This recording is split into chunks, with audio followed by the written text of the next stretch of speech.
Shalom a todos, bienvenidos a un nuevo encuentro. En el video de hoy vamos a conversar acerca de los espíritus que viven en tu casa.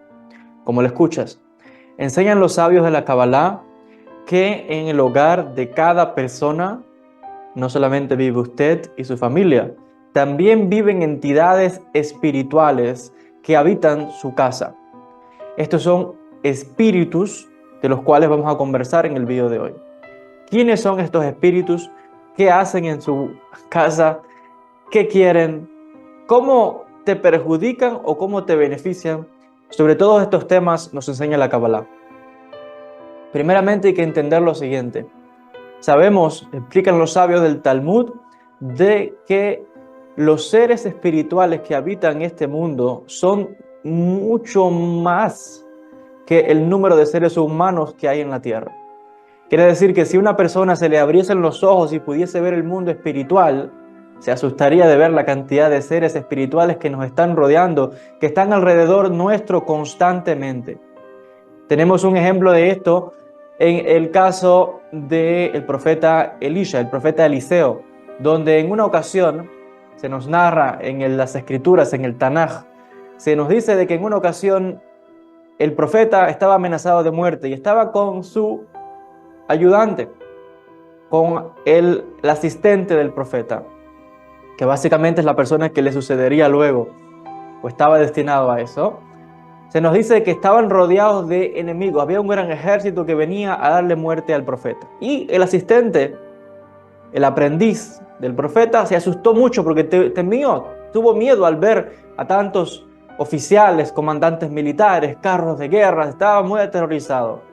Nos narra el texto bíblico de que el profeta, para calmarlo, para que viese que no tenía nada que temer, hizo una petición a Dios y pidió que se le abriesen los ojos espirituales a su aprendiz para que pudiese ver. ¿Y qué fue lo que vio? Nos narran las escrituras que se le abrieron los ojos y cuando miró, vio todo un ejército muy grande de ángeles, de carros, de caballos, de comandantes militares, todos que venían y que rodeaban, y eran muchísimos más los que estaban con ellos que aquellos que estaban amenazando la vida del profeta. Y esto es uno de los tantos ejemplos que se nos narran en las escrituras que nos dejan ver de que estamos rodeados de miles y miles, millones de seres que habitan no solamente este mundo, sino los diferentes mundos, universos, dimensiones que existen. Ahora, volviendo específicamente, ahora en el caso de su casa, mi casa, el hogar donde habitamos, hay número de entidades que habitan en estos lugares. Específicamente en su casa, déjeme decirle que, no solo, como les decía, ahí también se encuentran los espíritus de sus ancestros, espíritus familiares de una madre, un abuelo, un hermano, un familiar, alguien que de su familia que haya muerto. Esos espíritus también vienen porque nos acompañan en diferentes partes y etapas de la vida. Cuando una persona, por ejemplo, está atravesando dificultades en el ámbito de, digamos que está deprimida, que está atravesando un problema económico, un problema de enfermedad, de salud, vienen espíritus que son de su familia o que son cercanos, que hay algún tipo de conexión, familiares, amigos de su familia, ancestros que la persona ni siquiera ha llegado a conocer, que pudieron haber vivido cientos de años en el pasado, vienen y acompañan a esa persona y están ahí constantemente, día y noche, al lado de esa persona acompañándole, están habitando, viviendo con usted en su casa. Se da el caso también de entidades, le decía, que vienen por afinidad. Nosotros los que estudiamos la Kabbalah, las escrituras, el mundo de los textos judíos, van a venir espíritus que están asociados a esto. Espíritus de grandes tzadikim, espíritus de grandes cabalistas, espíritus de otros judíos que estudiaron la Torá o textos sagrados en el pasado y que van a estar con nosotros, se nos apegan constantemente a nosotros y habitan nuestra casa. ¿Qué hacen? ¿Cómo nos benefician o cómo nos perjudican? Esto es un tema, digamos, que habría que tratar de forma específica. ¿Por qué? Porque estos espíritus pueden venir para beneficiarnos. O sea, pueden, digamos que usted esté estudiando las obras de Rabbi Moshe Chaim Luzzatto. Cuando usted abre esos libros y comienza a leer en alta voz las obras de Luzzatto en hebreo, usted está moviendo la energía y está conectando con la Neshama de Rabbi Moshe Chaim Luzzatto. Y por tanto esa Neshama va a venir y va a ayudar a la persona a entender el texto, a entender la información, a entender el material, porque a través de usted estudiar sus obras, usted está permitiendo que la luz de esa Neshama continúe expandiendo y enseñando y transmitiendo su luz en este mundo, ahora a través de usted. Y esa Neshama lo puede acompañar a usted. Incluso se da el caso que lo acompaña todos los días de su vida, dependiendo de la misión espiritual que tenga cada persona encarnada y que tenga cada espíritu en la vida de una persona.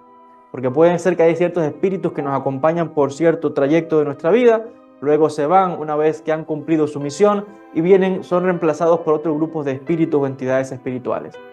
Ahora, se puede dar el caso lo negativo, lo inverso a esto. Entidades espirituales que se nos pegan o que están en nuestras casas de forma negativa. Son espíritus, se puede dar el caso, que digamos que una persona que está todo el tiempo desequilibrada, que está todo el tiempo maldiciendo, una persona que está envuelta, por ejemplo, en hacer las magias oscuras, sin hacer mal a otros, va a traer este tipo de entidades, este tipo de energías, que pueden eventualmente desestabilizar la vida de esa persona, puede desestabilizar la familia, puede traer problemas en el hogar, etc. Fíjense si esta tradición y reconocer de este tipo de espíritus que habitan en nuestras casas, sea que los definamos como buenos o malos, no solamente tiene fuerza o arraigo dentro del mundo judío, en el mundo árabe también, y en el mundo del Islam, de los árabes también está esto presente. Por eso es que los musulmanes tienen una costumbre de que cuando ellos salen de su casa y principalmente cuando regresan a sus casas, apenas que entran por la puerta de su casa, dicen un saludo. El tradicional saludo de ellos: la paz sea con ustedes.